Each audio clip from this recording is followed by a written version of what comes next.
Welcome back to Mapping Healthcare in Davis, California, where a medic with a map explores healthcare around the world, highlights people who improve it, and shares what we can learn from them. This is your host, Dr. Sheikh.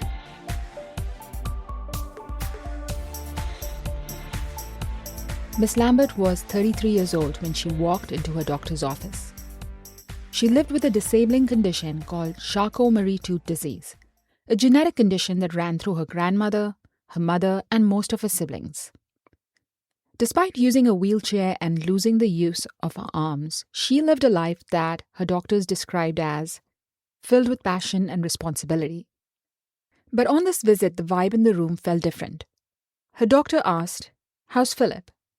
Philip was her 7-year-old son, the center of her universe. Miss Lambert looked at her doctor and explained that Philip had started to develop weakness in his legs. His feet were flopping when he ran. She knew what that meant. For 7 years, she had watched him every day, hoping he had escaped the family's fate. And now she was, as the author of this case describes it, engulfed by sadness. And her doctor was also engulfed by that sadness, realizing how disease changes everything and how much courage it takes for a patient to look that reality in the eye. This is an example of neural coupling, a phenomenon where the brain activity of two or more people synchronizes during communication or a shared experience. At this particular moment, a brilliant diagnosis wasn't what Miss Lambert needed most. She needed a clinician who could listen to her story, grasp its meaning, and walk beside her through the illness. French philosopher Michel Foucault, in his 1963 book, The Birth of the Clinic, described the concept of the medical gaze. How doctors look at patients, turning a whole human being into a physical object of study. In this view, clinicians look past the person's feelings and life story to focus only on biological paths, data, and diseases. This episode of Mapping Healthcare is about the concept of narrative medicine. Rita Sharon, the physician who wrote about Miss Lambert, talks about narrative medicine and the ability to acknowledge, absorb, interpret, and act on the stories of others. It's the realization that while scientific knowledge looks for universal truths by looking at data, narrative knowledge looks for truths by looking at the unique story of one human being. Now, for skeptics out there who might think this sounds a bit soft, let's talk about the science behind this. Neuroscientist Paul Zak studied what happens in our brains when we hear stories like Philip's. He found that when we hear a story with a dramatic arc, our brain releases oxytocin, the moral molecule. This isn't just a feel-good chemical. It's a biologic signal of safety and trust, and it motivates us to help others. So when a clinician truly hears a patient's story, it's not just a nice conversation. It's a biological event that builds the trust necessary for effective healing. Historically, knowledge and narratives were always entwined in medical casebooks. But in the 19th century, things started to change. We invented the stethoscope, the ophthalmoscope, the thermometer. Suddenly, we had new data points that didn't depend on what the patient said. We moved from histories of patients to histories of diseases. Medical reports started looking more like tables of data and less like life stories. By the 1960s, sociologists were observing a trend called detached concern, balancing emotional distance with active empathy. But as technology advanced, many physicians realized they were losing the capacity to actually join their patients in their suffering. In the late 20th century, physicians Arthur Kleinman and Oliver Sacks began pushing back. Sacks argued that standard medical cases often tell us nothing about the person or how they struggle to survive their disease. He wanted to restore the human subject to the center of medicine. Narrative medicine grew out of this need to bridge the gap between the scientist and the human. Today we're joined by family physician Dr. Rebecca George. We talk about how science tells us what the disease is, but the story tells us what the illness means to the person living it. The views expressed on the show are mine and those of my guests. So, Rebecca, welcome to Mapping Healthcare. And just wanted people to know that this is not the first time that you and I have met. You are a family medicine physician and you finished your medical school and your family medicine residency program at UC Davis, where our paths crossed in all of your various curricular offerings that you had there and in my clinic as well. So it's just amazing to have you back here as a guest now. Thank you so much. Yes, it's special to get to have crossed paths in medical school, in residency, and now in my life as an attending to get to share this with you. And what an amazing life it's mapping out to be. So when people look at a physician's resume, they often see a straight line, medical school, residency, clinical practice. But real careers, especially some of the most meaningful ones, rarely unfold that neatly. So yours took a series of unexpected turns that ultimately led you to narrative medicine and the creation of medicine story that we'll be talking about today. So, Rebecca, if someone was telling the story of your career, what would they describe as the plot twist that changed everything? So, what happened that made you realize your path in medicine was going to look a bit different than you had imagined? Well, it's a great question. And I think for me, medicine was the plot twist in my life. So, my undergrad experience was actually in sociocultural performance studies, and I was a performing artist for the first period of my life. And then my second career was actually in consulting, where I did business consulting for government, healthcare, and community organizations, along with a lot of other volunteering and things on the side, trying to figure out what it was I really loved. And I would say the plot twist moment for me was actually in about 2010. I had moved to Budapest, Hungary with a partner at the time. And I thought, I've been doing consulting for a few years. I don't think this is my thing. I'm going to maybe see if I'll go back to performing arts. And in my first day there, I was at a performing arts center where I was auditioning for a job. And in the first 10 minutes of that class, which was a movement class, I actually broke my ankle. And so a week later, I find myself sitting at a cafe in Budapest, in a country and city where I don't speak the language, with a broken foot. So I'm not going to be doing performance. And because I don't speak the language, I can't do business consulting there. So it was this moment of, all right, Rebecca, like, what are you going to do next? And I started to reflect on the different things that had brought me to this moment. And one of the most profound experiences I had had was working with a friend who was also a performing artist who developed ALS and living and working with him during the last years of his life. And so while I was sitting at this cafe in Budapest reflecting on that experience, I thought, what I really want to do is work with people who are coming to the ends of their lives, but I don't think I want to do it just as an in-home care provider. There's something else. And so I got interested in palliative care. But at that time, I was basically a theater major for all intents and purposes and had no idea that I was going to be going into medicine.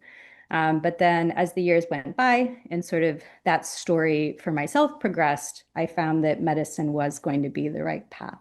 So medicine was my plot twist, as it turned out. Yeah, and that's quite a story, Rebecca. And I'm glad that you landed where you did as a fellow physician. And for people listening who are unfamiliar with ALS, just wanted to say that that's amyotrophic lateral sclerosis, and it's a neurological issue where there's muscle weakness, slurred speech. Having that in someone close to you, I think, was a formative experience as well. And Rebecca, you didn't just become interested in storytelling, you built an entire project around the idea that people's experiences with medicine or in medicine deserve to be heard. So, can you take us back to the moment when you first realized that stories can be really powerful as therapy as well and just self-awareness building exercises? Was there a particular patient, a clinician, or an experience that changed the way you saw medicine? Definitely. And it is actually that friend of mine, John, who got ALS, who is the person that changed that for me. So John was actually, he was a professional dancer. And he was one of these folks that got ALS, at least fortunately, on the end of his life. So he was in his 70s at that time. And during one of the last years of his life, when I was living with him and working with him, we agreed on this question that we shared. which was how do you dance in the body that you have?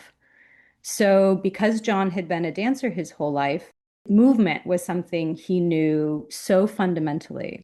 And being able to take that identity that he had had as a dancer and kind of pull it through this disease that changes the way that you move and live in your body really became, I would say, very profound and special and life-changing for both of us because it showed me that that story of who we are and who we are becoming can be very healing if we engage with it in a way that lets it be a question. And through that, it really made me see that our stories are one of our most important healing devices. Because John could have let himself believe the story that, his life was over, his identity as a dancer was over, that all of these things that we think about ALS taking away, which it obviously does. But he engaged with this other story, which is how do I play with this moment and let it keep shaping me? And so to me, it was that experience that got me interested in stories and their relationship to healing. And that's something that's been very important to me as I've gone on to become, a healer and to become a physician, and a question that I'm excited to keep asking and that I feel like is really at the center with all of my patients. Yeah, and that experience and your interest in this area has culminated in this event called Medicine Story. It's the second one that you are hosting, and Medicine Story has become a space where clinicians and communities gather around stories instead of diagnoses. And that kind of work isn't just about sharing experiences, it's about creating connection with people. And Medicine Story's first storytelling event was in Nevada City, California. And your next event is on September 12th at 7 p.m. at Wyatt Pavilion Theater in Davis, California, my hometown, where you'll bring to the stage 5 healthcare workers from our local communities to share their personal stories. The theme of the event is secrets. And this evening, as you describe it on the event's website, will highlight a midwife's birth stories, a physician reflecting on his father's expectations, a preventive care coordinator's journey to herself, a registered nurse's story of pain and beauty, and a safety ambassador's relationship with her late mother. So, really, a diverse range of people and fascinating stories to look forward to. So tell us how you started Medicine Story events. What led you to that first event in Nevada City, and what did you hope people would experience and take away from that? The thing that really made me want to create Medicine Story was this experience that I had from before I was a physician, where, as a patient myself, as a caregiver, as a family member who's been there for, my own loved ones who are going through illness, I felt like there was always something that I was looking for in the relationship with the physician that included an element of vulnerability and connection that is just hard to get in the way our medical system is. And I think, like a lot of people, I had always kind of projected that challenge onto the physician and thought, this is because, the physician's in a rush and they don't really care. And I had all of these assumptions and judgments. But then as I went on my own journey of becoming a physician, I realized that we go into this because we love our communities and we care about people and we want to have those connections. But we're working in a system that makes that almost impossible most of the time. And so this event for me was really an opportunity to take that relationship where typically, it's the patient or the family member that's coming to the physician with this vulnerability and looking for healing through sharing that. And this time, we're flipping that on its head, where instead it's the physician or the community health worker, the nurse who's coming in and sharing their own vulnerability, that their own openness. And through that, creating this opportunity for a connection that we all want to be able to have with each other, that we need to have with each other, but that our current system doesn't leave many spaces for creating. So that's really where Medicine Story started. And the aim, my hope for it is that people leave with a new sense of connection to each other, that the next time they go into a visit with their physician or their nurse or anybody really in the healthcare space, that they'll be able to see this possibility, this opening of a connection that could be there. You're drawing on a range of voices in the healthcare ecosystem, and every member of the healthcare team, physicians, nurses, medical assistants, front desk staff, students, they have moments that shape who they become, but we don't sometimes have the opportunity to share them with the community. And sometimes those stories, as I hear you saying, are where real learning and real connection happens. So, why do you think storytelling has become such an important part of clinician well-being and professional identity? I see storytelling and narrative medicine being weaved into medical education and frontline and continuous learning experiences more and more these days. I think it's because in traditional allopathic medical training, part of what it required is that physicians and really everyone in healthcare gave up who they were, right? You basically let your relationships go to the wayside. You lived in the hospital. You were completely committed to thinking like an allopathic physician, to performing medicine according to the system. And in a way, it required you to let go of or disconnect with so many parts of who you are, which I think is why physicians overall have experienced so much burnout, high rates of divorce, and just low satisfaction with their lives in general after they've given so much to do something that they were so emotionally and relationally invested in for their community. And I think narrative medicine and stories are a way of writing ourselves back into the practice of medicine, where we get to include who we are. We get to include our relationships, our families, who we are outside of being doctors within the medical space and within the medical community. And I think narrative medicine is so interesting because really, it's a modern term for something that people have been doing across all of time, right? Which is sharing who we are with each other as a form of healing. And I think it's very important that we keep doing that. And a compelling story can challenge one's assumptions. It can build empathy. It can influence decisions in ways that data alone can't. And at the same time, medicine is grounded in evidence, guideline-based care, science. So how do you see narrative medicine complementing evidence-based medicine? Mm. Can you think of a time when a story reveals something that, looking at a lab test or someone's imaging never could? Oh my goodness. I mean, there's so many good examples of this. It's so interesting because I'm a primary care doctor. And so people come into the clinic for many things, right? Sometimes they're coming in for a cough. Sometimes they're coming in for, itchy eyes. And I think something that all physicians experience is that what we call the chief complaint, or the primary reason that it was written down on the paper for what someone's coming in for, is often not really what they're coming in for, right? And we know that colloquially in medicine, so that somebody says that they're coming in for a cough, but it really turns out that, their life is falling apart in some other way. And I think that when we're in that space, when we're open with our patients, we find out like what is the thing that's really going on in their life that is way deeper than that original thing. And that leads us into the personal parts, the psychological parts of our patient's life.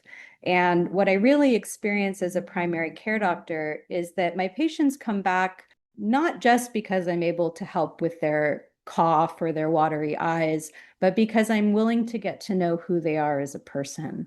And I care about who they are as a person, that I'm invested in their emotional well-being and in their life. And you really only get to do that when you care about their stories, when you listen to their stories. And that, to me, hearing the circumstances around how somebody ended up with that cough, or where they were out hiking that ended up giving them hay fever, like those are the things that make a patient feel emotionally connected to me and me to them. And I think we know that for patients to come back to us, it requires having a real relationship and listening and receiving those stories and having space for those stories is evidence-based when it comes to that person making it back into the clinic to see me next time. One of the beautiful things about storytelling is that there isn't really an ending, it's a chapter, right? And your own journey has evolved from practicing family medicine to creating a community that's centered around stories, around reflection, around connection.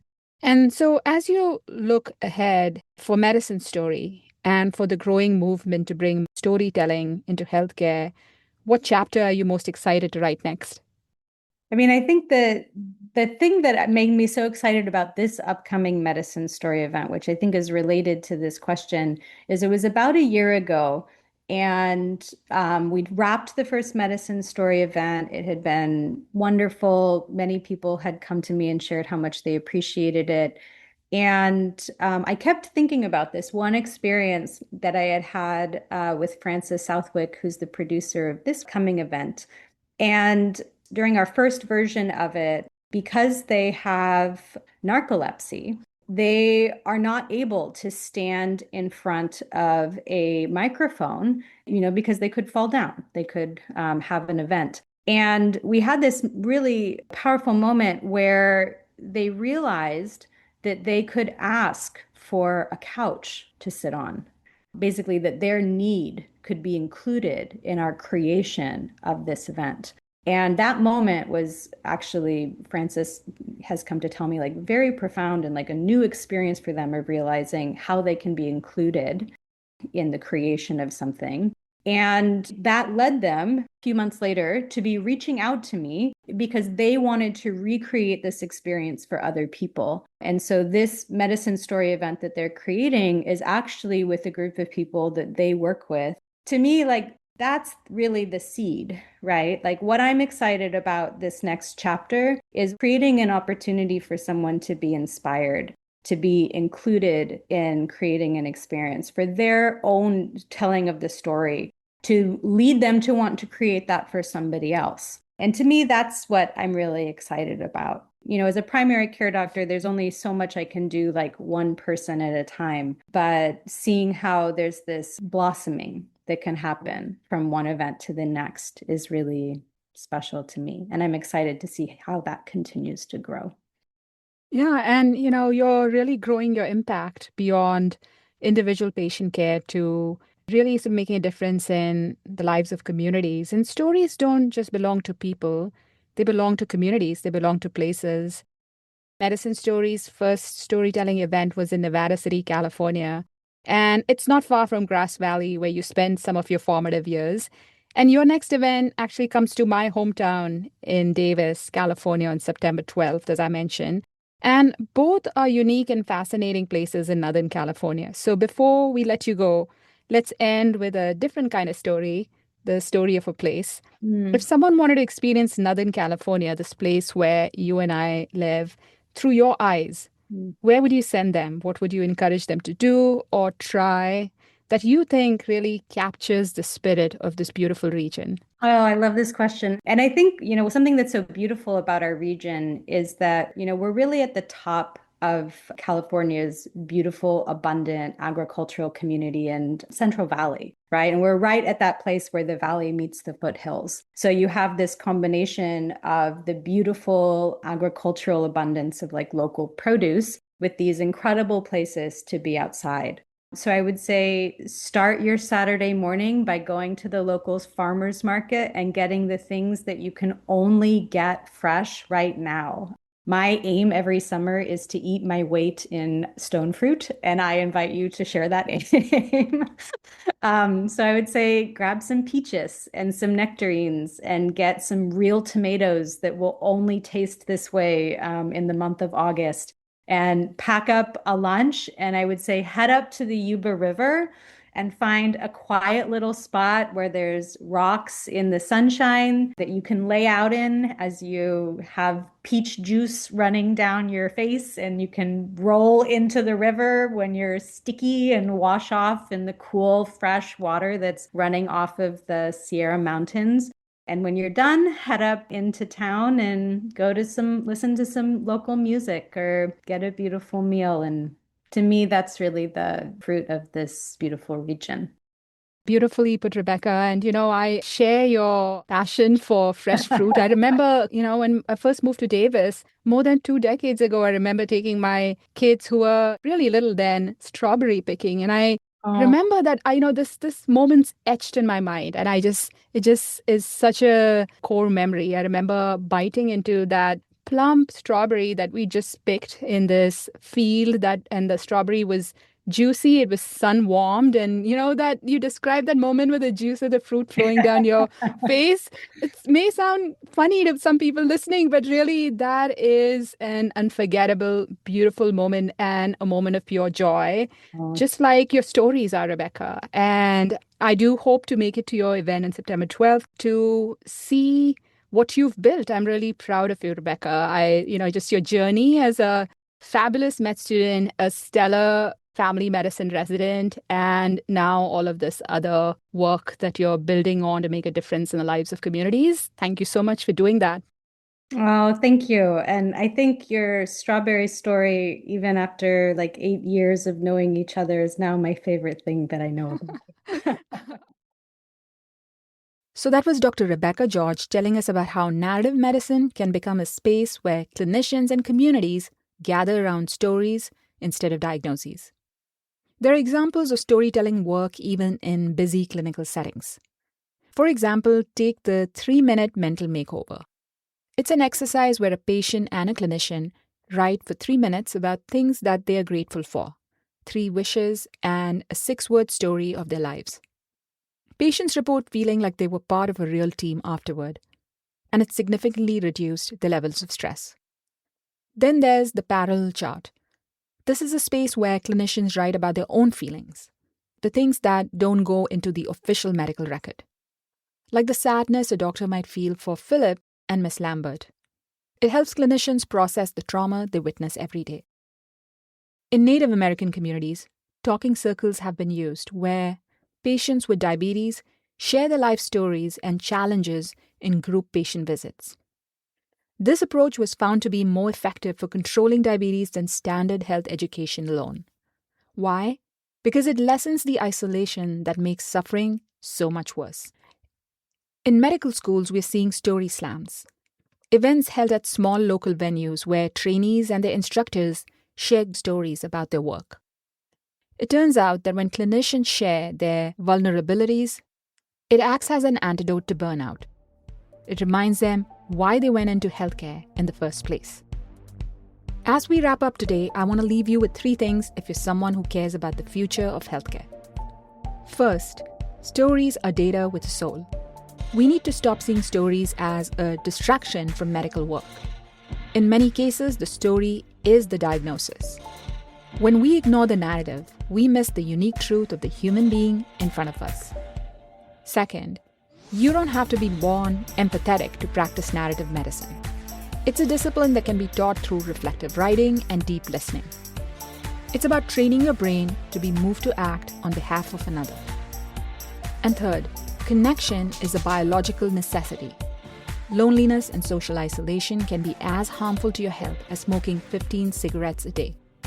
Narrative medicine is a low-cost, high-impact way to build the social connections that literally keep us alive. So the next time you're in a clinical space, remember Miss Lambert and Philip. Remember that behind every medical chart is a story waiting to be heard. And in the hearing of that story, we find the power to truly heal. Thanks for listening. This was your host, Dr. Sheikh. Connect with me on Instagram at Mapping Healthcare. If you enjoyed this episode, please leave a review. It helps get the show in front of new people.